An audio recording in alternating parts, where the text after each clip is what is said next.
ಎಲ್ರು ಇಂಡಸ್ಟ್ರಿಗೆ ಬಂದು ಆಲ್ರೆಡಿ 10 ರಿಂದ 12 ವರ್ಷ ಆಗ್ತಾ ಬಂತು. ಬಟ್ ಎಕ್ಸ್ಪೋಸರ್ ನಮ್ಗೆ ಈಗ ಸಿಕ್ತದೆ. ನಮ್ಮ ಅಮ್ಮಂಗೆ ಏನಂದ್ರೆ ನನ್ನ ಹೆಸರು ಮುಂದೆ MBA ಅಂತ ಬರ್ಬೇಕು ಅನ್ನೋದು ಒಂದು ಆಸೆ, ಅದ ಅವ್ರ ಕನಸು. ಗ್ಯಾರಂಟಿ ಕೊಡ್ಲಿಲ್ಲ ನನಗೆ, ಬೇರೆಯವ್ರಿಗೆ ಯಾರಿಗೋ ಕೊಟ್ಟಿದೀವಿ ರೈಟರ್ಗೆ, ನೀ ಟ್ರೈ ಮಾಡುವ ಅನ್ನೋ ತರನೇ ಹೇಳಿದ್ರು. ಲಿರಿಕ್ ಬರೆಯೋದು ಅಂತಂದ್ರೆ ಅದೊಂದು ಯಾರು ಬರದೇ ಇರೋದೇನೋ ಬರಿಬೇಕು ಅನ್ನೋ ತರದಿತ್ತು. ಬಟ್ ತುಂಬಾ ಸರಳವಾಗಿ ಬರಿಬೇಕು ಅಂತ ಹೇಳ್ಕೊಟ್ಟಿದ್ದೆ ಅವರು ನನಗೆ. ಟ್ರೈ ಮಾಡ್ತೀಯ ಮಗ ಅಂತ ಹೇಳಿದ್ರು. ನನ್ ಲಿರಿಕ್ ಬರಿತೀರಾ ಅಂತ ಕೇಳಿದ್ರೆ ಸಾಕು ಸರ್ ಅಂತಂದೆ. ಅವರು ಟ್ಯೂನ್ ಕೊಟ್ರು, ಸಾಂಗ್ ಆಗಿದೆ. ಈಗ ಅದು ಕೇಳ್ತಾ ಇದ್ರು ಕೂತ್ಕೊಂಡು. ನನ್ಗೊಂದು ಧೈರ್ಯ ಏನಂದ್ರೆ ಆಗಿದೆ, ನನ್ ಸಾಂಗ್ ಓಕೆ ಆಗಿದೆ ಅನ್ನೋ ತರದ್ದು. ಏನಕ್ಕೆ ಅಂದ್ರೆ ದರ್ಶನ್ ಸರ್ ಇದಾರೆ ಅಂದ್ರೆ ಆಲ್ಮೋಸ್ಟ್ ಎಲ್ರು ಗಾಬರಿಲೇ ಇರ್ತೀವಿ ಸ್ಪಾಟ್ ಅಲ್ಲಿ.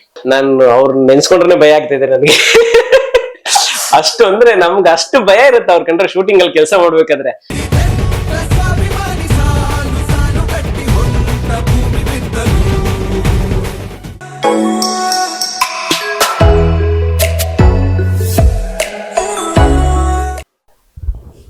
ಸರ್, ಚಿತ್ತಾರ ಎಕ್ಸ್ಕ್ಲೂಸಿವ್ ಟಾಕ್ಗೆ ಸ್ವಾಗತ ಸರ್. ನಮಸ್ತೆ ಸರ್, ನಿಮ್ಮ ಬಾಲ್ಯ ಜೀವನ ಎಲ್ಲಿಂದ ಸ್ಟಾರ್ಟ್ ಆಯ್ತು? ಸಿನಿಮಾಗೆ ಜರ್ನಿ ಹೆಂಗಾಯ್ತು?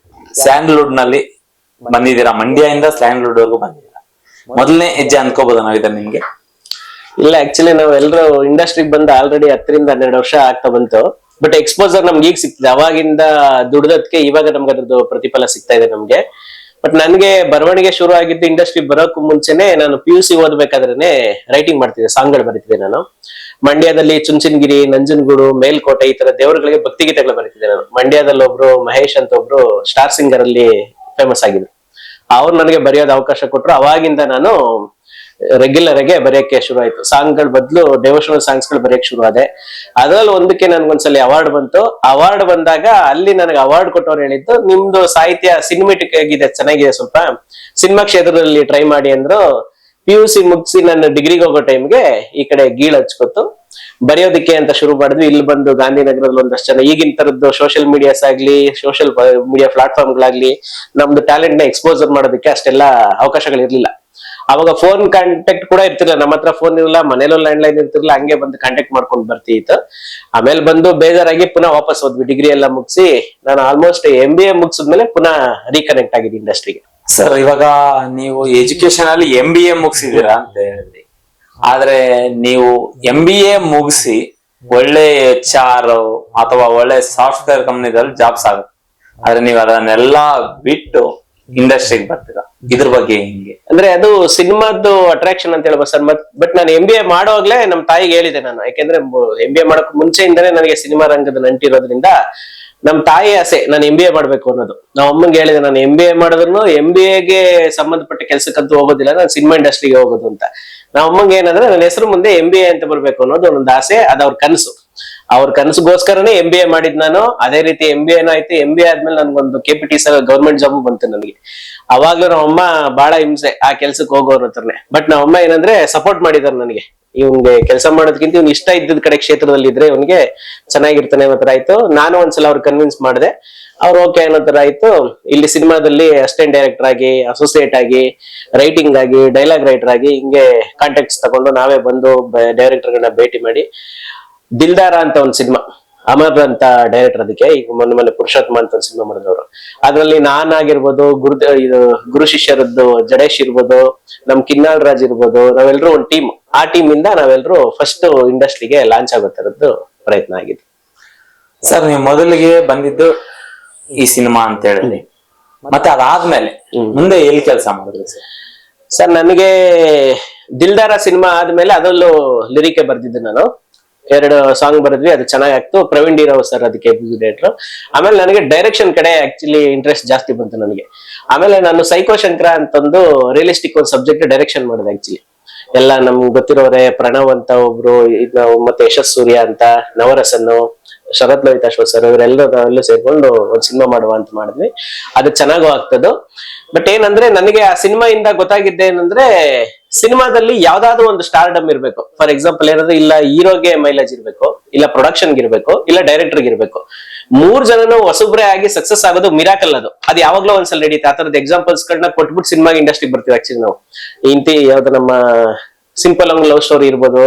ಈ ತರ ಸಿನಿಮಾಗಳೆಲ್ಲ ಇಂಡಸ್ಟ್ರಿಲಿ 10 ವರ್ಷಕ್ಕೂ 15 ವರ್ಷದಲ್ಲಿ ಮಿರಾಕಲ್ ನಡೆಯುತ್ತೆ. ಬಟ್ ಅದೇ ನಮ್ಗೆಲ್ರಿಗೂ ಎಕ್ಸಾಂಪಲ್ ಆಗ್ಬಿಡುತ್ತೆ, ಅದಾಗಿಲ್ವಾ ನಮ್ದಾಗ್ಬಿಡುತ್ತೆ, ಅದಾಗಿಲ್ವಾ ನಮ್ದಾಗ್ಬಿಡುವ ಅಂತ. ಆಮೇಲೆ ಅವ್ರು ಯಾರು ದಿಢೀರ್ ಬಂದಾಗಿರೋದಿಲ್ಲ, ಅವ್ರ ಇಂಡಸ್ಟ್ರಿ ಸುಮಾರು ವರ್ಷದಿಂದ ಜರ್ನಿ ಇರುತ್ತೆ, ಅವರ ಸಕ್ಸಸ್ ತಂದು ಕೊಟ್ಟಿರ್ತಾರೆ ಎಲ್ರಿಗೂ ಸೇರಿ ಅವ್ರ ಎಫರ್ಟ್ ಇಂದ.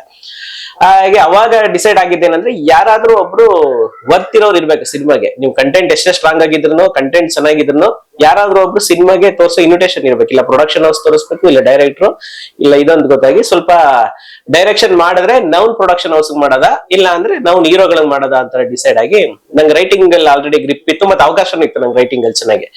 ಅವಾಗ ಏನ್ ಮಾಡಿದ್ವಿ, ಗುರು ಶಿಷ್ಯರು ಸಿನಿಮಾದಲ್ಲೂ ನಮ್ಗೆ ಜಡೇಶ್ ನಾವೆಲ್ಲರೂ ಒಟ್ಟಿಗೆ ಕೆಲಸ ಮಾಡಿರೋದ್ರಿಂದ ಅದ್ರಲ್ಲಿ ಗುರು ಶಿಷ್ಯರು ಮಾಡ್ತಿರೋ ಸಿನಿಮಾದಲ್ಲಿ Tarun Sudhir sir production house ಅದು. ತರುಣ್ ಸುಧೀರ್ ಸರ್ಗೆ ನಾನು ಅದಕ್ಕೂ ಮುಂಚೆ 2 ವರ್ಷದಿಂದನೇ ಪರಿಚಯ ಇದ್ದೆ. ನಾನು ಈ ಕಡೆ ಡೈರೆಕ್ಷನ್ಗೆ ಅಂತ ಬ್ಯುಸಿ ಆಗ್ಬಿಟ್ಟು ಅವ್ರ ಸರ್ ಜೊತೆ ಗ್ಯಾಪ್ ಆಗ್ಬಿಟ್ಟಿತ್ತು. ಆಮೇಲೆ ಹಿಂಗ್ ಸಿನಿಮಾ ಮಾಡ್ತಾ ಇದ್ರೆ ಅಂತ ಗೊತ್ತಾಗಿ ನಾನೇ ತರುಣ್ ಸರ್ ಹತ್ರ ಹೋಗಿ ಲಿರಿಕ್ ಅಪ್ರೋಚ್ ಮಾಡಿದೆ. ನಾನು ಮಾಡಿದಾಗ ಅವರು ಗ್ಯಾರಂಟಿ ಕೊಡ್ಲಿಲ್ಲ ನನಗೆ, ಬೇರೆಯವ್ರಿಗೆ ಯಾರಿಗೋ ಕೊಟ್ಟಿದೀವಿ ರೈಟರ್ಗೆ, ನೀ ಟ್ರೈ ಮಾಡುವ ಅನ್ನೋ ತರನೇ ಹೇಳಿದ್ರು. ಇದು ಇವಾಗ ದೊಡ್ಡ ಸೂಪರ್ ಹಿಟ್ ಆಗಿದೆ ಅದು ಗುರು ಶಿಷ್ಯರ್ ದಾಣೆ ಮಾಡಿ ಹೇಳ್ತೀನಿ ಸಾಂಗ್ಗೆ ಒಂದಷ್ಟು ವರ್ಷನ್ಸ್ಗಳು ಬರ್ಸೋದು ನನ್ ಕೇಳಿ ಬರ್ಸಿ ಅವರೇ. ಆಮೇಲೆ ತರುಣ್ ಸರ್ ಹತ್ರ ಕೆಲಸ ಮಾಡೇ ನಾನು ಆಕ್ಚುಲಿ ಲಿರಿಕ್ ಅಲ್ಲಿ ಪಕ್ವಾಗಿದ್ದು ಅಂತ ಅನ್ಕೋಬಹುದು. ಯಾಕೆಂದ್ರೆ ನಾ ಅದಕ್ಕೂ ಮುಂಚೆ ಹೆಂಗಿತ್ತಂತಂದ್ರೆ ಲಿರಿಕ್ ಬರೆಯೋದು ಅಂತಂದ್ರೆ ಅದೊಂದು ಯಾರು ಬರದೇ ಇರೋದೇನೋ ಬರಿಬೇಕು ಅನ್ನೋ ತರದಿತ್ತು. ಬಟ್ ತುಂಬಾ ಸರಳವಾಗಿ ಬರಿಬೇಕು ಅಂತ ಹೇಳ್ಕೊಟ್ಟಿದ್ದೆ ನನಗೆ ತರುಣ್ ಸರ್. ಆಮೇಲೆ ತುಂಬಾ ಸರಳವಾಗಿ ಸಾಹಿತ್ಯ ಬರೋದು ತುಂಬಾ ಕಷ್ಟ, ನೀವು ಗೊತ್ತಾಗ್ದಂಗೆ ಬರ್ದು ಬಿಡ್ಬೋದು, ಜನಗಳಿಗೆ ಅರ್ಥ ಆಗ್ದಂಗೆ ಏನಾರೋ ಒಂದು ಬರ್ದು ಬಿಡ್ಬೋದು. ತುಂಬಾ ಸರಳವಾಗಿ ಬರೆಯೋದು ಅವ್ರು ಹೇಳ್ಕೊಟ್ಟಿದ್ದು ಅವರೇ. ತುಂಬಾ ಸರಳವಾಗಿ ಲಿರಿಕ್ ಬರದೆ ಚೆನ್ನಾಗಾಗ್ತು, ತುಂಬಾ ಹಿಟ್ ಆಯ್ತದು. ಅದಾದ್ಮೇಲೆ ನಂಗೆ ಸ್ವಲ್ಪ ರೈಟಿಂಗ್ ಅಲ್ಲೇ ಅವಕಾಶಗಳು, ಡೈಲಾಗ್ ಆಗ್ಲಿ ಲಿರಿಕ್ ಆಗ್ಲಿ ಬರಕ್ ಶುರು ಆಯ್ತು. ಹಿಂಗೆ ರೈಟಿಂಗ್ ಅಲ್ಲೇ ಕಂಟಿನ್ಯೂ ಮಾಡಿದೆ. ಸರ್ ಇವಾಗ ತರುಣ್ ಸರ್ ಗುರು ಶಿಷ್ಯರು ಕೊಟ್ರು ಚಾನ್ಸ್ ಅಂತ ಹೇಳಿದ್ರಿ, ಮತ್ತೆ ಅದಾದ್ಮೇಲೆ ಬೇರೆ ಯಾವ ಸಿನಿಮಾಸ್ಗೆಲ್ಲ ಯಾವ್ಯಾವ ಹಾಡು ಬರ್ದಿದ್ದೀನಿ, ಎಷ್ಟು ಹಾಡು ಬರ್ದಿರ್ಬೋದು ಅವ್ರು? ಆಕ್ಚುಲಿ ಅದಕ್ಕೂ ಮುಂಚೆ ನನಗೆ ತರುಣ್ ಸರ್ಗೂ ಮುಂಚೆ ನನಗೆ ಅವಕಾಶ ಅಂತ ಕೊಟ್ಟಿದ್ದು ಗುರುದೇಶ್ ಪಾಂಡೆ ಸರ್, ರಾಜವೌಲಿ ಡೈರೆಕ್ಟರ್ ಇದ್ರು, ಅವ್ರು ನನಗೆ ಕೊಟ್ಟಿದ್ದು. ರುದ್ರತಾಂಡವ ಅಂತ ಒಂದು ಸಿನಿಮಾ ಮಾಡಿದ್ರು, ಇವಾಗ ಚಿರಂಜೀವಿ ಸರ್ ಅದರಲ್ಲಿ ನಮ್ ಜಡೇಶ್ ಬಂದು ಕೋ ಡೈರೆಕ್ಟರ್. ಅದಕ್ಕೂ ಅವ್ರ ಥ್ರೂ ನನ್ಗೆ ಗುರು ಸರ್ ಪರಿಚಯ ಆದ್ರು. ಅದ್ರಲ್ಲೂ ಒಂದ್ ಸಾಂಗ್ ಬರ್ಸಿದ್ರು, ಅದು ಅಪ್ಪು ಸರ್ ಆಡಿದ್ರು. ಅದೊಂದು ಸೂಪರ್ ಹಿಟ್ ಆಯ್ತು ಸಾಂಗ್. ಯಾವ್ದಂದ್ರೆ ಒಂದೂರಲ್ಲಿ ಒಬ್ಬ ಹುಡುಗ ಇದ್ದ ಅನ್ನೋದೊಂದು ಸಾಂಗ್ ದೊಡ್ಡ ಹಿಟ್ ಆಗ್ತದೆ, ಟಪಂಗುಚ್ಚಿ ಸ್ಟೈಲ್ ಹಿಟ್ ಆಯ್ತದು. ಅದಾದ್ಮೇಲೆ ನಾನು ಸೈಕೋ ಶಂಕರ ಮಾಡಿದ್ದು. ಅವಾಗ್ಲೂ ಕೂಡ ನನಗೆ ಲಿರಿಕ್ ಅಲ್ಲೇ ನನಗೆ ಸಕ್ಸಸ್ ಇರೋದು ಅನ್ನೋದನ್ನ ಒಂದು ಹಿಂಟ್ ಕೊಟ್ಟಿತ್ತು. ಬಟ್ ನಮ್ಗೆ ಏನಂದ್ರೆ ಡೈರೆಕ್ಷನ್ ಆಸಕ್ತಿ ಜಾಸ್ತಿ. ಪುನಃ ಹಿಂಗ್ ಡೈರೆಕ್ಷನ್ ಕಡೆ ಹೋಗಿ ಡಿಸ್ಟರ್ಬ್ ಆಗ್ಬಿಟ್ಟು ಪುನಃ ನನಗೆ ಲಿರಿಕ್ ಬಂತು. ಮತ್ತೆ ಲವ್ ಅಂತ ಒಂದು ಸಿನಿಮಾದಲ್ಲಿ ಒಂದ್ ಸಾಂಗ್, ಅದೊಂದು ತುಂಬಾ ಚೆನ್ನಾಗಿ ವೈರಲ್ ಆಗಿತ್ತು. ಸ್ವಾಮಿ ಅಯ್ಯಪ್ಪ ಹಿಂಗಾದ್ರೆ ಹೆಂಗಪ್ಪ ಅಂತ ಒಂದು ಸಾಂಗ್ ಮಾಡಿ ಟಪಂಗುಚ್ಚಿ ಸ್ಟೈಲ್, ಅದೊಂದು ಚೆನ್ನಾಗಿ ಹಿಟ್ ಆಗಿತ್ತು. ಸ್ವಾಮಿಯೇ ಅಯ್ಯಪ್ಪೋ ಹಿಂಗಾದ್ರೆ ಹೆಂಗಪ್ಪೋ. ಅದಾದ ನಂತರ ಗುರುದೇಶ್ ಪಾಂಡೆ ಅವ್ರ ಸರ್ ಡೈರೆಕ್ಷನ್ ಅಲ್ಲೇ ಪಡ್ಡೆ ಹುಲಿ ಸಿನಿಮಾ ಒಂದು ಸಾಂಗ್ ಬರ್ದೆ, ಚೂರ್ ಚೂರ್ ಆಗಿದೆ ಅಂತ. ಅಜನೀಶ್ ಸರ್ದು ಫಸ್ಟ್ ಮ್ಯೂಸಿಕ್ಗೆ ನಾನು ಸಾಂಗ್ ಬರ್ದಿದ್ದು. ಅದಾದ ನಂತರ ಇದು ಮಾಡಿದ್ವಿ, ಅದು ನಮ್ಮ ಗುರು ಶಿಷ್ಯರು ಮಾಡಿದ್ವಿ. ಗುರು ಶಿಷ್ಯರು ನಂತರ ನನಗೆ ಅಜನೀಶ್ ಸರ್ ಜೊತೆ ಸ್ವಲ್ಪ ಚೆನ್ನಾಗಿ ಪರಿಚಯ ಆಯ್ತು. ನಾನು ಗುರು ಶಿಷ್ಯರು ಸಿನಿಮಾದಲ್ಲಿ ಏನಂದ್ರೆ ಬರೀ ಲಿರಿಕ್ ಅಲ್ದೆ ಆ ಸಿನಿಮಾ ಪೋಸ್ಟ್ ಪ್ರೊಡಕ್ಷನ್ ಸ್ವಲ್ಪ ಆಕ್ಟಿವ್ ಆಗಿರೋದ್ರಿಂದ ಜಡೇಶ್ ಅವ್ರ ಜೊತೆ ನಾನು ಹೋಗಿ ಬಂದು ಮಾಡ್ತಾ ಇದ್ದೆ ಅಜನೀಶ್ ಸರ್ ಹತ್ರ. ಆ ಟೈಮಲ್ಲಿ ನನಗೆ ನಮ್ಮ ಸ್ನೇಹಿತರು ಶಂಕರ್ ಅಂತ ಡೈರೆಕ್ಟರ್, ವಾಮನ ಅಂತ ಒಂದು ಸಿನಿಮಾ ಡೈರೆಕ್ಷನ್ ಮಾಡ್ತಾ ಇದ್ರು. ನಾನು ಶಂಕರ್ ಅವ್ರು ಬಂದು ಪ್ರೇಮ್ ಸರ್ ಹತ್ರ ರೈಟರ್ ಆಗಿ ಒಂದ್ ಸಿನಿಮಾಗೆ ಪರಿಚಯ ಆಗಿದ್ವಿ. ನಮ್ಮ ಜೋಗಿ ಡೈರೆಕ್ಟರ್ ಪ್ರೇಮ್ ಸರ್ ಹತ್ರ ಹೋಗಿ ರೈಟರ್ ಆಗಿ ಪರಿಚಯ ಆಗಿದ್ವಿ. ಅವ್ರಿಗೆ ಆ ಟೈಮಲ್ಲಿ ಗುರು ಶಿಷ್ಯರು ಇಟ್ಟಾಗಿರೋದ್ರಿಂದ ಅದಕ್ಕೆ ನನ್ನ ಹತ್ರ ಒಂದು ಸಾಂಗ್ ಬರ್ಸ್ಬೇಕು ಅಂದ್ಬಿಟ್ಟು ನನ್ಗೆ ಅಪ್ರೋಚ್ ಮಾಡಿದ್ರು. ಹೇಗೇನು ವಾಮನದಲ್ಲಿ ಒಂದು ಸಾಂಗ್ ಬರ್ದ್ವಿ. ವಾಮನದಲ್ಲಿ ಇಳಿ ಸಂಜೆ ಕಡಲ ತೀರ ಅಂತ ಒಂದು ಮೆಲೋಡಿ ಸಾಂಗ್ ಮಾಡಿದ್ವಿ, ಅದು ನಾನೇ ಬರ್ದಿದ್ದು.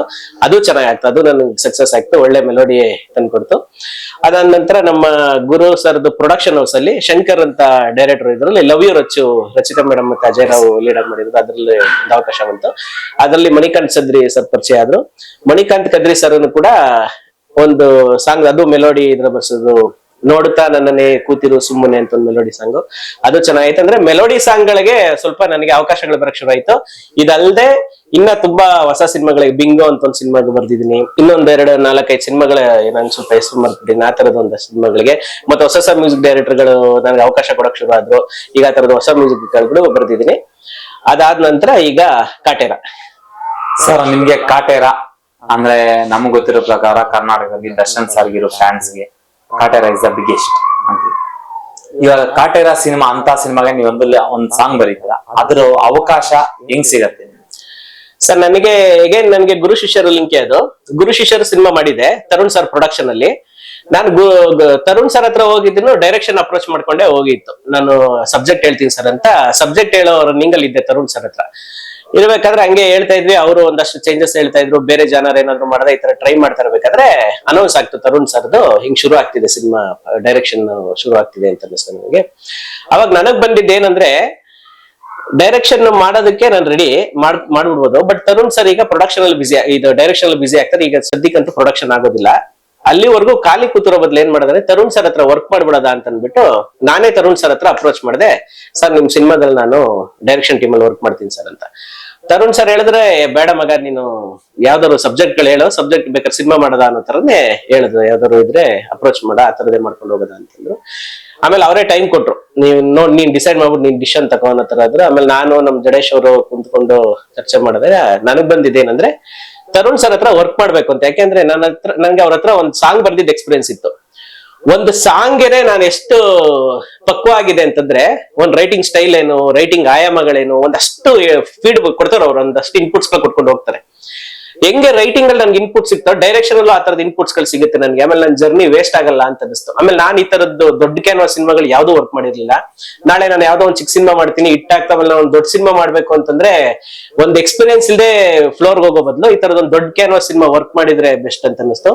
ಆಮೇಲೆ ದರ್ಶನ್ ಸರ್, ನಾವೆಲ್ಲರೂ ಫ್ಯಾನ್ ಬಾಯ್ಸ್ ಅವ್ರಿಗೆ, ನಾವೆಲ್ಲರೂ ಅವ್ರಿಗೆ ಫ್ಯಾನ್ ಆಗಿರೋದು. ಅವ್ರ ಸಿನಿಮಾದಲ್ಲಿ ವರ್ಕ್ ಮಾಡೋದಕ್ಕೆ ನಮ್ಗೆ ಇಷ್ಟೊಂದೆಲ್ಲ ಕಷ್ಟ ಇರುತ್ತೆ, ಇವ್ರ ಥ್ರೂ ಆದ್ರೆ ನಮ್ಗೊಂದು ಅವಕಾಶ ಸಿಗುತ್ತೆ ಇರೋ ತರದಾಗಿ ಸರ್ ಹತ್ರ ಹೋಗಿ, ಸರ್ ವರ್ಕ್ ಮಾಡ್ತೀನಿ ಸರ್ ಅಂತಾನೆ ಅಂದೆ. ಆಮೇಲೆ ಅವರು ಹಂಗೆ ಕಂಟಿನ್ಯೂ ಮಾಡ್ಕೊಂಡ್ರು. ಇಡೀ ಡೈರೆಕ್ಷನ್ ಡಿಪಾರ್ಟ್ಮೆಂಟ್ ಒಂದು ಮೇಜರ್ ಜವಾಬ್ದಾರಿ ಆರ್ಟ್ ಡಿಪಾರ್ಟ್ಮೆಂಟ್ ನೋಡ್ಕೊಳ್ಳೋದು ನನ್ ಕೊಟ್ರು. ಈ ಸಿನಿಮಾದ್ದು ಮೇಜರ್ ಜವಾಬ್ದಾರಿ ಏನಂತಂದ್ರೆ, ಅದು 70s ಬ್ಯಾಕ್ ಗ್ರೌಂಡ್ ಸಿನಿಮಾ ಮಾಡ್ತಿರೋದು ನಾವು, 1970s. ಸರ್ರೇ ಒಂದ್ ಇಂಟರ್ವ್ಯೂ ಹೇಳಿದ್ರು, ಒಂದು ಸಣ್ಣದು ಗುಂಡ್ ಪಿನ್ ಇಂದ ಹಿಡಿದು ಒಂದು ಸಣ್ಣ ಮ್ಯಾಚ್ ಬಾಕ್ಸ್ ತರಬೇಕು ಅಂತಂದ್ರೆ ಅಂಗಡಿ ಸಿಗಲ್ಲ, ಅದು ನಾವು ರೆಡಿನೇ ಮಾಡಿಸ್ಬೇಕು. 70s ಅಲ್ಲಿ ಏನಿತ್ತು, ಒಂದು ಗಾಡಿ ನಂಬರ್ ಇಂದ ಹಿಡಿದು ಒಂದು ಗಾಡಿ ಮಾಡೆಲ್ ಇಂದ ಹಿಡಿದು ಎಲ್ಲ ಚೆಕ್ ಮಾಡ್ಬೇಕು ಕೂತ್ಕೊಂಡು. ಆ ತರದೊಂದು ಜವಾಬ್ದಾರಿ ನನಗೆ ಡೈರೆಕ್ಷನ್ ಡಿಪಾರ್ಟ್ಮೆಂಟ್ ಅಲ್ಲಿ ತರುಣ್ ಸರ್ ವಹಿಸ್ಕೊಟ್ರು. ಅದನ್ನ ಕಲಿತಾ ಕಲಿತಾ ಕಲಿತಾ ಮಿಕ್ಕಿದ್ದೆಲ್ಲ ಅವ್ರ ಟೇಕಿಂಗ್ಸ್ ಇರ್ಬೋದು, ಅವ್ರ ಸ್ಟೈಲ್ ಇರ್ಬೋದು, ಅವ್ರ ಪೇಷನ್ಸ್ ಇರ್ಬೋದು, ಅವ್ರ ಹ್ಯಾಂಡಲಿಂಗ್, ಎಷ್ಟು ನೀಟಾಗೆ ಒಂದು ಹ್ಯೂಮನ್ ರಿಸೋರ್ಸ್ ಹ್ಯಾಂಡಲ್ ಮಾಡ್ತಾರೆ ಅಂದ್ರೆ ಅವರು, ನಾನು ಇದುವರೆಗೂ ನೋಡಿಲ್ಲ. ನಮ್ಗೆ ಇರೋದೇ ಸಣ್ಣ ಎಕ್ಸ್ಪೀರಿಯನ್ಸ್, ಅಷ್ಟು ನೀಟಾಗಿ ನಮ್ಮನ್ನ ಬಳಸ್ಕೊಳ್ಳೋದಿರ್ಲಿ, ಬೇರೆಯವ್ರನ್ನ ಬಳಸ್ಕೊಳ್ಳೋದಿರ್ಲಿ, ಅಷ್ಟು ತುಂಬಾ ಚೆನ್ನಾಗಿ ಮಾಡಿದ್ರು. ಅದ್ರಲ್ಲೇ ಇರ್ಬೇಕಾದ್ರೆ ನಾನು ಬೇಸಿಕಲಿ ರೈಟಿಂಗ್ ಲಿರಿಕ್ ರೈಟರ್ ಅಂತ ಅವ್ರಿಗೆ ಗೊತ್ತಿತ್ತು. ಅವ್ರ ಸಿನಿಮಾದಲ್ಲಿ ಒಂದು ಬರ್ದಿದೆ. ಒಂದು ಫ್ರೀಡಮ್ ಏನಂದ್ರೆ, ಬರ್ದಿರೋದನ್ನ ಸಕ್ಸಸ್ ಮಾಡ್ಕೊಂಡಿದೆ. ಅವ್ರಿಗೆ ಒಂದು ಚಾನ್ಸ್ ಕೊಟ್ಟಿದ್ರು ನನ್ಗೆ ಗುರು ಶಿಷ್ಯರಲ್ಲಿ, ಬರ್ದು ನಾನು ಸಕ್ಸಸ್ ಮಾಡ್ಕೊಂಡಿದ್ದೀನಿ. ಅದನ್ನ ಅಪ್ರೋಚ್ ಮಾಡ್ಬೋದು ಸರ್ಗೆ. ನಾನು ಅದ್ರಲ್ಲೇನೋ ಸ್ವಲ್ಪ ನೆಗೆಟಿವ್ ಆಗ್ಬಿಟ್ಟಿದ್ರು ಕಷ್ಟ ಆಗೋದು, ಇನ್ನೊಂದು ಚಾನ್ಸ್ ಕೇಳೋ ತರ ಇರ್ತಿತ್ತು. ಬಟ್ ಇದು ಆಲ್ರೆಡಿ ಮಾಡಿದಿನಲ್ಲ ಅನ್ನೋ ತರದಲ್ಲಿ ಕೇಳಿದೆ ಅವ್ರಿಗೆ. ಮಾಡೋದ ಅನ್ನೋ ತರ ಇತ್ತು. ಡೈರೆಕ್ಷನ್ ಡಿಪಾರ್ಟ್ಮೆಂಟ್ ಅಲ್ಲಿ ಹೆವಿ ಕೆಲಸಗಳಿತ್ತು ನಮ್ ಪೂರ್ತಿ, ನಾನು ಅದ್ರ ಫುಲ್ ಇನ್ವಾಲ್ವ್ ಆಗಿರೋದ್ರಿಂದ ಅದ್ರಲ್ಲೇ ಇತ್ತು. ನನಗೂ ಒಂದೊಂದ್ಸಲ ಏನ್ ಅನ್ಸಂದ್ರೆ, ಇವರು ಡೈರೆಕ್ಷನ್ ಡಿಪಾರ್ಟ್ಮೆಂಟ್ ಇಂದ ಡೈವರ್ಟ್ ಆಗ್ಬಿಡ್ತಾನೆ ಅನ್ಬಿಟ್ಟು ಏನಾದ್ರು ಕೊಡಲ್ವೇನೋ ಸಾಂಗ್ ಬರೆಯಕ್ಕೆ ಅನ್ನೋ ತರ ಇದ್ರೆ, ನಾನ್ ಪದೇ ಕೇಳುವೆ, ಸರ್ ನನ್ಗೊಂದ್ ಸಾಂಗ್ ಸರ್, ನನ್ಗೊಂದ್ ಸಾಂಗ್ ಸರ್ ಅಂತ ಹೇಳ್ತಾರೆ. ಆಮೇಲೆ ಎಲ್ಲಾ ಮಾಡಿ 2 ಸಾಂಗ್ 3 ಸಾಂಗ್ ಮುಗಿತಾ ಬಂತು. ಕೊನೆಗೆ ಒಂದು ಫಾರ್ಮರ್ ಸಾಂಗ್ ಮಾಡೋದು, ಥೀಮ್ ಸಾಂಗ್ ಮಾಡೋದು ಅನ್ನೋ ತರದಾಗಿ ಅವರು ನನಗೆ ಟ್ರೈ ಮಾಡ್ತೀಯ ಮಗ ಅಂತ ಹೇಳಿದ್ರು. ನನ್ ಲಿರಿಕ್ ಬರೀತೀರಾ ಅಂತ ಕೇಳಿದ್ರೆ ಸಾಕು ಸರ್ ಅಂತಂದೆ. ಅವರು ಟ್ಯೂನ್ ಕೊಟ್ರು, ಸಾಂಗ್ ಆಗಿದೆ. ಈಗ ಅದು ಸಾಂಗ್ ಸಿಕ್ತು. ಅದೇ ಎಂತ ಸಿಚುವೇಶನ್ ಅಂದ್ರೆ, ನಾವು ಶೂಟಿಂಗ್ ಅಲ್ಲಿ ಇದೀವಿ, ಬೆಳಗ್ಗೆನು ಶೂಟಿಂಗ್ ಇದೆ. ಸಂಜೆ ಒಂದು 9 ಗಂಟೆಯಲ್ಲಿ ತರುಣ್ ಸರ್ ಟ್ಯೂನ್ ಕಳ್ಸ್ಬಿಟ್ಟು ಹೇಳಿದ್ರು, ಇದೊಂದು ಟ್ರೈ ಮಾಡ್ತೀಯ ನೋಡ್ ಮಗ ಅಂತಂದ್ರು. ನನಗೆ ಸಿಕ್ಕಿದ್ದೆ ಚಾನ್ಸ್. ಬೆಳಿಗ್ಗೆ 5 ಗಂಟೆಗೂ ಶೂಟಿಂಗ್ ಹೋಗ್ಬೇಕು ನಾವು. ರಾತ್ರಿ ಎಲ್ಲ ಕುತ್ಕೊಂಡು ಆಲ್ಮೋಸ್ಟ್ 4 ಗಂಟೆವರೆಗೂ ಕೂತ್ ಬರ್ದಿದ್ದೀನಿ ನಾನು. ಅಲ್ಲೇ ಹೋಟೆಲ್ ಅಲ್ಲಿ ಸ್ಟೇ ಆಗಿದ್ವಿ, ಎಲ್ಲಿ ಶೂಟಿಂಗ್ ಹೋಗಿದ್ವಿ ಅಲ್ಲಿ ಸ್ಟೇ ಆಗಿರೋ ಕಡೆ ಬರ್ದು ಒಂದ್ 3 ವರ್ಷ ಬರ್ದು ತರುಣ್ ಸರ್ ಕಳಿಸ್ದೆ. ಅವ್ರ ಆಮೇಲೆ ಏನ್ ಅವ್ರು ಡಿಸ್ಕಷನ್ ಮಾಡಿ ಅವ್ರದೊಂದಷ್ಟು ಇದ್ ಮಾಡಿ ಬೆಳಗ್ಗೆ ರೆಕಾರ್ಡಿಂಗ್ ಆಗಿ ಬಂದಿತ್ತು ಸಾಂಗ್. ಅದು ಕೇಳ್ತಾ ಇದ್ರು ಕೂತ್ಕೊಂಡು. ನನ್ಗೊಂದು ಧೈರ್ಯ ಏನಂದ್ರೆ, ಆಗಿದೆ ನನ್ ಸಾಂಗ್, ಓಕೆ ಆಗಿದೆ ಅನ್ನೋ ತರದ್ದು. ಏನಕ್ಕೆ ಅಂದ್ರೆ, ಈ ಗುರು ಶಿಷ್ಯರು ಆದ ನಂತರ ಸುಮಾರು ಸಿನಿಮಾಗಳಿಗೆ ಸಾಂಗ್ ಬರ್ದಿದ್ದೀನಿ ನಾನು, ಚೆನ್ನಾಗೂ ಆಗ್ತಿದೆ. ಬಟ್ ದರ್ಶನ್ ಸರ್ ಸಿನಿಮಾಗೆ ಸಾಂಗ್ ಬರೀಬೇಕು ಅನ್ನೋದು ನನ್ನ ಡ್ರೀಮ್. ನನಗೆ ಅದು ಈ ತರದೊಂದು ಸಿಚುವೇಶನ್ ಸಿಕ್ಕಿದೆ ನನಗೆ, ಬರೆದು ನಾನು ಪ್ರೂವ್ ಮಾಡ್ಕೋಬೇಕು ಅನ್ನೋ ತರ ಆಯ್ತು. ಆಮೇಲೆ ತರುಣ್ ಸರ್ ಕರೆಕ್ಷನ್ ಹೇಳಕ್ ಶುರು ಆದ್ರು. ಲಿರಿಕಲ್ ಆ ಕರೆಕ್ಷನ್, ಈ ತರದಂತೆಲ್ಲ ಕರೆಕ್ಷನ್ ಹೇಳಕ್ ಶುರು ಆದ್ರು. ಅದನ್ನ ಮಾಡ್ಕೊಳ್ಳೋದು ಕೊನೆಗೆ ಹೆಂಗಾಗ್ತಂದ್ರೆ, ಫಾರ್ಮರ್ ಸಾಂಗ್ ಅಂದ ತಕ್ಷಣ ನನಗೆ ಲಿರಿಕ್ ರೈಟರ್ ಆಗಿ ನಾವು ಫಾರ್ಮರ್ ಸಾಂಗ್ ಬರೆದ್ಬಿಟ್ವಿ, ನೀಟಾಗಿ ಫಾರ್ಮರ್ ಸಾಂಗ್ ಬಂದ್ಬಿಟ್ಟಂಗ್ ಬರೆದ್ಬಿಟ್ವಿ. ಬಟ್ ಅದೆಲ್ಲ ನಮ್ಮ ತರುಣ್ ಸರ್ ಅಲ್ಲಿರೋ ಸ್ಟ್ರೆಂತ್ ಏನಂದ್ರೆ, ಫಾರ್ಮರ್ ಸಾಂಗ್ ಬೇಕು, ಅದ್ರಲ್ಲಿ ದರ್ಶನ್ ಸರ್ ಕಾಣಿಸ್ಬೇಕು. ನೀವು ದರ್ಶನ್ ಸರ್ ಇಲ್ದವ್ರು ಫಾರ್ಮರ್ ಸಾಂಗ್ ಮಾಡಕ್ ಆಗಲ್ಲ ಅನ್ನೋ ತರದ್ದು. ಕೊನೆ ಹೆಂಗಂದ್ರೆ, ಫಾರ್ಮರ್ ಸಾಂಗ್ ಹೇಳ್ತಾ ಇದ್ರೆ ಅಂಡರ್ ಕರೆಂಟ್ ಅಲ್ಲಿ ದರ್ಶನ್ ಸರ್ ವರ್ಕ್ ಆಗ್ತಾ ಇರ್ಬೇಕು ಅನ್ನೋ ತರದೊಂದು ಐಡಿಯಾ ಕೊಟ್ರು ಅವ್ರು ನನ್ಗೆ. ಅದು ಎಷ್ಟು ಸೂಪರ್ ಆಗಿದೆ ಅಂತಂದ್ರೆ, ಏನ್ ಅದನ್ನ ಹಾಕೊಂಡು ತುಂಬಾ ಹಬ್ಬದ ತರ, ಜಾತ್ರೆ ತರ ನಡೀತಾ ಇದೆ ಅದು ಪೂರ್ತಿ. ಅಂದ್ರೆ ಒಂದು ಯೂನಿವರ್ಸಲ್ ರೈತರ ಸಾಂಗ್, ಅದು ರೈತರಿಗೆ ಹೆಂಗಾಗ್ಬೇಕು ಯೂನಿವರ್ಸಲ್ ಆಗಿ ರೀಚ್ ಆಗಿದೆ. ಅದಲ್ಲದೆ ಅವ್ರ ಫ್ಯಾನ್ಸ್ಗೂ ಕೂಡ ಅದೊಂದು ಫ್ಯಾನ್ ಮೇಡ್ ಸಾಂಗ್ ಆಗ್ಬೇಕು ಅನ್ನೋ ತರದಿತ್ತು, ಅದು ಆಗಿದೆ. ಅದೆರಡು ಚೆನ್ನಾಗಿ ಆಗ್ತಿದೆ. ಈ ಸಾಂಗ್ದು ಇನ್ನೊಂದು ತುಂಬಾ ನನಗೆ ಪರ್ಸನಲಿ ಸಿನಿಮಾಗೆ ಎಷ್ಟು ಪೂರಕವಾಗಿ ಎಷ್ಟು ಸಕ್ಸಸ್ ಆಗಿ ಅದ್ರ ಜೊತೆಗೆ ಸೇರ್ಕೊಂಡಿರೋದಕ್ಕಿಂತ ನನಗೆ ಪರ್ಸನಲ್ ಆಗಿ ಒಂದು ಮೈಲಿಗಲ್ಲು ಮತ್ತೆ ಎಷ್ಟು ಒಂದು ಮಾರ್ಕೆಟ್ ತಂದ್ಕೊಟ್ಟಿದೆ ಅಂತಂದ್ರೆ, ಒಂದು ಈ ಸಾಂಗ್ ನಾನು ಹುಟ್ಟಿದೂರು ಮಂಡ್ಯದಲ್ಲಿ ರಿಲೀಸ್ ಆಯ್ತು. ದೊಡ್ಡ ಈವೆಂಟ್ ಅಲ್ಲಿ, ಪ್ರೀ ರಿಲೀಸ್ ಈವೆಂಟ್, ದೊಡ್ಡ ಈವೆಂಟ್ ಅದ. ಸುಮಲತಾ ಮೇಡಮ್, ರಾಕ್ಲೇನ್ ಸರ್, ಎಂತೆಂತ ದೊಡ್ಡ ದೊಡ್ಡ ಸ್ಟಾರ್ಸ್ ಗಳೆಲ್ಲ ಬಂದು ಇದ್ ಮಾಡೋದು. ನಾನು ಓದಿದ್ದು ಕಾಲೇಜಲ್ಲಿ, ನಾನು ಬೆಳೆದಿದ್ದು ಗ್ರೌಂಡ್ ಗಳಲ್ಲಿ, ಅಲ್ಲಿ ಬಂದು ರಿಲೀಸ್ ಆಗ್ತು. ಇನ್ನ ಸ್ಪೆಷಲ್ ಅಂದ್ರೆ ಅವತ್ತು ರೈತರ ದಿನಾಚರಣೆ. ಇದು ಯಾವ್ದೋ ಪ್ಲಾನ್ ಮಾಡಿರೋದಲ್ಲ, ರೈತರ ದಿನಾಚರಣೆ ಇದೆಲ್ಲವೂ ಕೋಇನ್ಸಿಡೆಂಟ್ ಅವತ್ತು. ಈಗ 29th ಅನೌನ್ಸ್ ಮಾಡಿದ್ವಿ, ಪ್ರೀ ರಿಲೀಸ್ ಡೇಟ್ ಒಂದು ಅನೌನ್ಸ್ ಮಾಡ್ಬೇಕು. 23rd ಅಂತ ಅನ್ಕೊಂಡ್ರೆ ಅವತ್ತು ವರ್ಲ್ಡ್ ಫಾರ್ಮರ್ಸ್ ಡೇ. ಗೊತ್ತೇ ಇಲ್ಲ ನಮ್ಗೆ ಅದು ನೀಟ್ ಏನಂತ. ಕೊನೆಗೆ ಅವತ್ತು ಫಾರ್ಮರ್ಸ್ ಡೇ ಅಂತ ಗೊತ್ತಾಯ್ತು. ಅದನ್ನ ರಿಲೀಸ್ ಮಾಡಿದ್ವಿ. ಅವತ್ತು ಸ್ಟೇಜ್ ಎಲ್ಲ ಹೆಂಗಿತ್ತಂತಂದ್ರೆ, ಒಂದು ಡಿ ಬಾಸ್ ಫ್ಯಾನ್ಸ್ ಗಳಿಗೆ ಹಬ್ಬದ ತರ ಇತ್ತು. ಇನ್ನೊಂದ್ ಹೆಂಗಿತ್ತಂದ್ರೆ ಫುಲ್ ಇದೊಂದು ಫಾರ್ಮರ್ಸ್ ಇವೆಂಟ್ ಇದು ಅನ್ನೋ ತರದ್ ಎಲ್ರಿಗೂ ಅಷ್ಟು ಸಾಲ ಹಾಕೊಂಡು ಆ ಸಾಂಗ್ ಅದ್ರದ್ದು ಜೋರು ಅದೆಲ್ಲ ನೋಡ್ ನಮ್ಗಂತೂ ನನ್ನ ಲೈಫ್ ಅಲ್ಲಿ ಈ ತರದೊಂದು ಬೆಸ್ಟ್ ಮೂಮೆಂಟ್ ಪುನಃ ಬರಲ್ಲ ಅನ್ಕೊಂಡೇನೆ. ಆಸ್ ಎ ಲಿರಿಕ್ ರೈಟರ್ ನನಗೆ ಒಬ್ಬ ನಟನಾಗಿ, ಡೈರೆಕ್ಟರ್ ಆಗಿ ಹೆಂಗ್ ಸಕ್ಸಸ್ ಸಿಗುತ್ತೋ ಆ ತರದೊಂದು ದೊಡ್ಡ ಸಕ್ಸಸ್ ಖುಷಿ ಕೊಟ್ಟಂಗೆ ನನಗೆ ಅನ್ಸಿದೆ ಈಗ ಈ ಸಾಂಗ್. ಸರ್, ಮತ್ತೆ ಇದಕ್ ಸಾಂಗ್ ಬರೀತೀರಾ, ಡೈರೆಕ್ಷನ್ ಡಿಪಾರ್ಟ್ಮೆಂಟ್ ಕೆಲಸ ಮಾಡ್ತಾರ, ಜೊತೆಯಲ್ಲಿ ದರ್ಶನ್ ಸರ್ ಇರ್ತಾರ. ದರ್ಶನ್ ಸರ್ ಜೊತೆ ನಿಮ್ಮ ಒಡನಾಟ ಹೇಗಿತ್ತು ಸರ್? ದರ್ಶನ್ ಸರ್ದು ಒಡನಾಟ ಏನಂದ್ರೆ, ದರ್ಶನ್ ಸರ್ ಜೊತೆ ನಮ್ದು ಒಡನಾಟ ಅನ್ನೋದಕ್ಕಿಂತ ತರುಣ್ ಸರ್ ನಮ್ಗೆಲ್ರಿಗೂ ಒಂದೊಂದು ಕೆಲಸ ಅಂತ ವಹಿಸಿರ್ತಾರೆ. ಡೈರೆಕ್ಷನ್ ಡಿಪಾರ್ಟ್ಮೆಂಟ್ ಅದು ಪ್ರತಿಯೊಬ್ರು ನಮ್ ಡಿಪಾರ್ಟ್ಮೆಂಟ್ ಅಲ್ಲಿ ಒಂದು 8 ಜನ ನಾವು ಡೈರೆಕ್ಷನ್ ಡಿಪಾರ್ಟ್ಮೆಂಟ್ ಅಲ್ಲಿ ಇದೀವಿ. ಎಲ್ರಿಗೂ ಅವ್ರದೇ ಆದ ಕೆಲಸಗಳು ವಹಿಸಿರ್ತಾರೆ. ಆಮೇಲೆ ಒಬ್ರಿಂದ ಒಬ್ರ ಕೆಲ್ಸಕ್ಕೂ ನಮ್ಮ ಡಿಪೆಂಡೆನ್ಸಿ ಇರೋದಿಲ್ಲ. ನಮ್ ಕೆಲಸ ನಾವೇ ನೀಟಾಗಿ ಮಾಡ್ಕೊಂಡು ಹೋಗ್ಬೇಕು, ಅದೇ ಇರುತ್ತೆ. ಹೀಗೆ ನಾವು ದರ್ಶನ್ ಸರ್ ಜೊತೆ ಏನೋ ಕಮ್ಯುನಿಕೇಶನ್ ಹೋಗ್ತೀವಿ ಅಂತಂದ್ರು, ಅದು ನಮ್ಮ ಸಿನಿಮಾದೊಳಗಿರೋಂಥ ಡೈರೆಕ್ಷನ್ ಡಿಪಾರ್ಟ್ಮೆಂಟ್ ನಾನು ವಹಿಸ್ಕೊಂಡಿರೋ ಡಿಪಾರ್ಟ್ಮೆಂಟ್ ಕೆಲಸನೇ ಆಗಿರ್ಬೇಕು. ಅದು ಆ ತರದೊಂದು ಕಮ್ಯುನಿಕೇಶನ್ ಇರುತ್ತೆ. ಬಟ್ ಏನಂದ್ರೆ ನಮಗೆ ನಾವೆಲ್ಲರೂ ಫ್ಯಾನ್ಸ್ ದರ್ಶನ್ ಸರ್ಗೆ. ಅವರು ಬಂದ ತಕ್ಷಣ ಲೊಕೇಶನ್ ಬರೋದಾಗ್ಲಿ, ಸ್ಪಾಟ್ ಬಂದ ತಕ್ಷಣ ಆಗ್ಲಿ ಖುಷಿ ನಮ್ಗೆ ಅವ್ರು ನೋಡಕ್, ಅವ್ರ ಆಕ್ಟಿಂಗ್ ನೋಡೋದಕ್ಕೆ, ಅವ್ರ ಪರ್ಫಾರ್ಮೆನ್ಸ್ ನೋಡೋದಕ್ಕೆ. ಅಂದ್ರೆ ಈ ಸಿನಿಮಾಲಿ ನಮ್ಗೆ ಒಂದು ಪ್ರೀ ಪ್ರೊಡಕ್ಷನ್, ಪೋಸ್ಟ್ ಪ್ರೊಡಕ್ಷನ್ ಅಂತ ಬರುತ್ತೆ. ಪ್ರೊಡಕ್ಷನ್ ಟೈಮಲ್ಲಿ ಅವ್ರು ನೋಡಿದ್ವಿ, ಒಂದು ಸ್ಕ್ರಿಪ್ಟ್ ಟೈಮಲ್ಲಿ ಸ್ಕ್ರಿಪ್ಟ್ ನೋಡಿರ್ತೀವಿ ನಾವು. ಅದೊಂದು ಸೂಪರ್ ಆಗಿದೆಯಪ್ಪ ಸ್ಕ್ರಿಪ್ಟ್ ಅಂತ ಅನ್ಸಿರುತ್ತೆ. ಅದು ದರ್ಶನ್ ಸರ್ ಬಂದು ಅದಕ್ಕೆ ಪರ್ಫಾರ್ಮ್ ಮಾಡ್ತಾರೆ. ಆ ಸ್ಕ್ರಿಪ್ಟ್ಗೆ ಇನ್ನೊಂದು ಮೈಲೇಜ್ ಸಿಗುತ್ತೆ. ಅಯ್ಯೋ ಹಿಂಗಿದೆಯಾ ಇದು ಸೀನ್ ಅನ್ನೋತಿರುತ್ತೆ. ಅಂದ್ರೆ ಹಂಗ್ ಚೇಂಜ್ ಮಾಡ್ಕೋತಾರೆ, ಅದ ಸಖತ ಕಾಣುತ್ತೆ. ಅದೆಲ್ಲ ಆಗಿ ನಾವು ಎಡಿಟಿಂಗ್ ಎಲ್ಲ ಮಾಡ್ಕೊಂಡ್ಬಿಟ್ಟು ಡಬ್ಬಿಂಗ್ ಅಲ್ಲಿ ಕೂತ್ಕೋತೀವಿ. ಅದೊಂದು ಆಲ್ರೆಡಿ ಸಖತ್ತಾಗಿದೆ, ಅವ್ರ ವಾಯ್ಸ್ ಅಲ್ಲಿ ಹಿಂಗಿದೆ ಅಂತ ಅವ್ರು ಬಂದು ಡಬ್ಬಿಂಗ್ ಮಾಡ್ತಾರೆ ಸರ್. ನಿಮ್ಗೆ ಆ ಸಿನಿಮಾ ಸೀನ್ ಅದು ನೀವು ಎಂತ ಸಣ್ಣ ಏನು ಸುಮಾರಾಗಿರೋ ಸೀನ್ ಬರ್ದಿರಿ, ಅದು ಎಕ್ಸ್ಟ್ರಾರ್ಡಿನರಿ ಸೀನ್ ಆಗ್ಬಿಡುತ್ತೆ. ಆ ವಾಯ್ಸ್ ಅವ್ರದ್ದು ಡಬ್ಬಿಂಗ್ ವಾಯ್ಸ್ ಬೀಳ್ತಾರೆ. ಆಮೇಲೆ ಪ್ರತಿಯೊಂದು ಸ್ಟೇಜ್ ಅಲ್ಲೂ ನಿಮ್ಗೆ ಇಂಪ್ರೂವ್ಮೆಂಟ್ ಕಾಣುತ್ತೆ. ಅವ್ರದ್ದು ಆಕ್ಟಿಂಗ್ ಟೈಮ್ ಅಲ್ಲಿ ಇಂಪ್ರೂವ್ಮೆಂಟ್ ಇರುತ್ತೆ. ಡಬ್ಬಿಂಗ್ ಅಲ್ಲಿ ಮಾಡಲೇಷನ್ ಮಾಡ್ತಾರೆ, ವಾಯ್ಸ್ ಮಾಡಲೇಷನ್. ನಾವು ಎಲ್ಲ ಮಾತಾಡೋಷ್ಟು ದೊಡ್ಡವರಲ್ಲ, ಬಟ್ ಆ ಚೇಂಜ್ ಓವರ್ಸ್ ಎಲ್ಲ ನಮ್ಗೆನೆ ಕರೆಕ್ಟ್ ಅಲ್ವಾ, ಇದೆಲ್ಲ ಆಗ್ಬೇಕಲ್ವಾ, ಒಬ್ಬ ಆರ್ಟಿಸ್ಟ್ ಅಲ್ಲಿ ಇದೆಲ್ಲ ಇರ್ಬೇಕಲ್ವಾ ಅಂತ ನಮ್ಗೆನೆ ಒಂದು ಟೀಚಿಂಗ್ ತರ ಇರುತ್ತೆ. ಅಷ್ಟು ಅವ್ರ ಜೊತೆ ಇರ್ಬೇಕು. ಆಮೇಲೆ ಎಲ್ರು ತುಂಬಾ ಪ್ರೀತಿಯಿಂದ ಮಾತಾಡಿಸ್ತಾರೆ ಸರ್. ಅಪ್ಪಿ ಅಪ್ಪಿ ಅಂತಾನೆ ಎಲ್ರು ಮಾತಾಡ್ಸೋದು ನಮ್ನೆಲ್ಲ. ಏನೇ ಕೆಲಸ ಆಗ್ಬೇಕಾದ್ರೆ ನಮ್ದೇ. ಆಮೇಲೆ ನಾವ್ ಒಂದ್ಸಲ ಏನಾಗ್ಬಿಡುತ್ತೆ ಅಂದ್ರೆ, ದರ್ಶನ್ ಸರ್ ಇದಾರೆ ಅಂದ್ರೆ ಆಲ್ಮೋಸ್ಟ್ ಎಲ್ರು ಗಾಬರಿಲೇ ಇರ್ತೀವಿ ಸ್ಪಾಟ್ ಅಲ್ಲಿ. ಅದೊಂದು ಪ್ರಾಪರ್ಟಿ ಇರ್ಬೋದು, ಒಂದು ಕಾಸ್ಟ್ಯೂಮ್ ಇರ್ಬೋದು, ಇನ್ನೊಂದೇನೋ ಸೆಟಪ್ ಇರ್ಬೋದು. ಅವ್ರು ಇದಾರೆ ಅಂತಂದ್ರೆ ಏನೋ ಮಿಸ್ ಮಾಡ್ಬಿಡ್ತೀವಿ ಹಂಗಿಂಗೆ ಅಂತ. ಆ ತರದ ಸಣ್ಣ ಮಿಸ್ಟೇಕ್ ಆಗ್ಬಿಟ್ರು ತುಂಬಾ ಕೂಲ್ ಆಗಿ ಹ್ಯಾಂಡಲ್ ಮಾಡ್ತಾರೆ. ಆಯ್ತು ನೋಡ್ಕೊಪ್ಪಿ ಹಂಗೆ ಹಿಂಗೆ ಅನ್ನೋ ಎಷ್ಟು ನೀಟಾಗಿ ಹ್ಯಾಂಡಲ್ ಮಾಡ್ತಾರೆ. ಅದು ಡೈಲಾಗ್ ಕೊಡುವಾಗಿರ್ಬೋದು, ನಮ್ ಇವರು ಡೈಲಾಗ್ ಕೊಡೋ ಡಿಪಾರ್ಟ್ಮೆಂಟ್, ಕಾಸ್ಟ್ಯೂಮರ್ ಡಿಪಾರ್ಟ್ಮೆಂಟ್ ಎಲ್ಲವೂ ಕೂಡ ಒಂದು ನಾನು ಅವ್ರನ್ನ ನೆನ್ಸ್ಕೊಂಡ್ರೆ ಭಯ ಆಗ್ತಿದೆ ನನಗೆ. ಅಷ್ಟು ಅಂದ್ರೆ ನಮ್ಗೆ ಅಷ್ಟು ಭಯ ಇರುತ್ತೆ ಅವ್ರ ಕಂಡ್ರೆ. ಶೂಟಿಂಗ್ ಅಲ್ಲಿ ಕೆಲಸ ಮಾಡ್ಬೇಕಾದ್ರೆ ಅಷ್ಟು ಅಲರ್ಟ್ ಆಗಿರ್ತೀವಿ. ಹಿಂಗೆ ಅವ್ರಿಗಿಂತ ಅಲರ್ಟ್ ನಮ್ಗೆ ತರುಣ್ ಸರ್ ಇರ್ತಾರೆ. ನಮ್ಗೆ ಹೆಂಗೆ ಅಂದ್ರೆ ಈ ಎಲ್ರಿಗೂ ವಾಕಿ ಕೊಟ್ಟಿರ್ತಾರೆ. ಅಲ್ಲೇ ಏನೋ ಮುಂಚೆ ಏನಾದ್ರು ಸಮಸ್ಯೆ ಆಗುತ್ತೆ ಅಂದ್ರೆ ಇಮಿಡಿಯೇಟ್ ಪ್ರಿಡಿಕ್ಟ್ ಮಾಡಿರ್ತಾರೆ. ಡೈರೆಕ್ಟರ್ ಇನ್ಫಾರ್ಮ್ ಮಾಡ್ತಾರೆ, ಹಿಂಗೆ ಇದಾಗಿದೆ, ಅದ್ ನೋಡ್ಕೊ ಪುನೀತ್, ಅದ್ ನೋಡ್ಕೋ ಗಣೇಶ್, ಅದ್ ನೋಡ್ಕೋ ಪ್ರಶಾಂತ್, ಹಿಂಗೆ ಒಬ್ರಿಗೆ ಅಲ್ಲೇ ಇಂಡಿಕ್ಟ್ ಮಾಡ್ತಿರ್ತಾರೆ. ಕೊನೆಗೆ ಅವ್ರು ಏನ್ ಪ್ರಿಡಿಕ್ಟ್ ಮಾಡಿರ್ತಾರೋ ಅದಾಗುತ್ತೆ. ನಾವೇನಾದ್ರು ಅದಕ್ಕೆ ಕೇರ್ ತಗೊಂಡಿಲ್ಲ ಅಂದ್ರೆ ಅದಾಗುತ್ತೆ. ಅದಾದ್ರೆ ಸಮಸ್ಯೆ ಆಗುತ್ತೆ. ಅಷ್ಟು ನಮ್ಗಿಂತ ಅಲರ್ಟ್ ಆಗಿ ನಮ್ಮ ಡೈರೆಕ್ಟರ್ ತರುಣ್ ಸರ್ ಇರ್ತಾರೆ. ನಾವೆಲ್ಲರೂ ಕಲಿಬೇಕಾಗಿರೋದು ಆಕ್ಚುಲಿ ಇದನ್ನೆಲ್ಲ ತರುಣ್ ಸರ್ ಹ್ಯಾಂಡಲಿಂಗ್ ಮಾಡ್ತಾರಲ್ಲ ಅದೆಲ್ಲವೂ, ಅದು ತುಂಬಾ ಇಂಪಾರ್ಟೆಂಟ್. ಒಬ್ರು ಸ್ಟಾರ್ ಸಿನಿಮಾ ಮಾಡ್ಬೇಕಾದ್ರೆ, ಒಂದ್ ಸಿನಿಮಾ ಮಾಡ್ಬೇಕಾದ್ರೆ ಜವಾಬ್ದಾರಿಯಾಗಿ director captain of the ship ಅಂತ ಹೇಳ್ಬೇಕಾದ್ರೆ ನಮ್ಗೆಲ್ಲ ಅನ್ಸೋದು ಹಿಂಗೆ ಏನ್ ಡೈರೆಕ್ಟರ್ ಎಲ್ಲ ಹ್ಯಾಂಡಲ್ ಮಾಡ್ತಾರಲ್ವಾ ಅದಕ್ಕೆ ಅಂತ. ಬಟ್ ಹ್ಯಾಂಡಲ್ ನ ಯಾವಾಗ ಮಾಡ್ಬೇಕು, ಕ್ರಿಟಿಕಲ್ ಪೊಸಿಷನ್ ಅಲ್ಲಿ ಹ್ಯಾಂಡಲ್ ಮಾಡ್ಬೇಕು. ಆ ಕ್ರಿಟಿಕಲ್ ಪೊಸಿಷನ್ ಅಲ್ಲಿ ಹ್ಯಾಂಡಲ್ ಮಾಡೋದೇ ತರುಣ್ ಸುಧೀರ್ ಸರ್. ಅದನ್ನೇ ಅವ್ರ ಹತ್ರ ಕಲಿಬೇಕಾಗಿರೋದು.